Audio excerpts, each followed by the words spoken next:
Bilang bahagi ng pinaigting na kampanya para sa kaligtasan ng publiko ngayong panahon ng Kapaskuhan, matagumpay na winasak ng Police Regional Office 6 sa pamumuno ni Police Brigadier General Sifino D. Ligan ang libo-libong kumpiskadong iligal na paputok, mga pyrotechnic device at mga improvised cannon o mas kilala bilang buga noong ika-27 ng Disyembre taong kasalukuyan sa Camp Delgado, Fort San Pedro, Iloilo City. Batay sa pinagsama-samang inventaryo hanggang Disyembre 26 taong kasalukuyan, umabot sa kabuuhang 7,336 na pinagbabawal na paputok at pyrotechnic device at 81 na bugang na kumpiska sa iba't ibang unit ng pulisya sa buong Western Visayas. Tinatayang nagkakalaga ang mga ito ng humigit kumulang 101,861 pesos. Pinakamaraming nakumpiskang paputok ang mula sa Regional Support Unit 6 na may 4,980 na piraso. Sinundan ng Iloilo City Police Office na may 1,254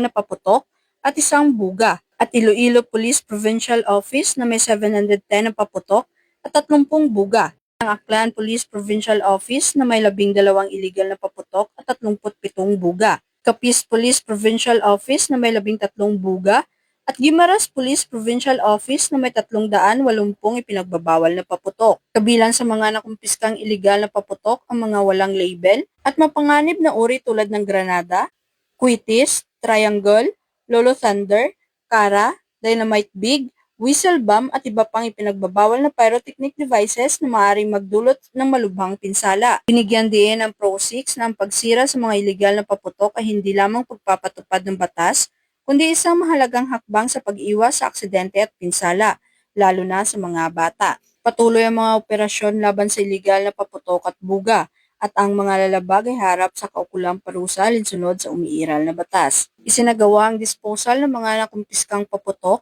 alinsunod sa mahigpit na safety protocols upang matiyak ang kaligtasan ng mga personel at ng komunidad sa paligid. Sa patuloy na pagbabantay at makikipagtulungan ng publiko, nananatiling matatag ang PRO6 sa layuning masiguro ang isang ligtas, mapayapa at masayang pagsalubong ng bagong taon para sa lahat ng mamamayan ng Western Visayas. Mula dito sa Police Regional Office 6, ako ang inyong Police News Network correspondent, Patrolman Ledeline Mansagod, alagad ng batas, taga-taguyod ng Balitang Pulis.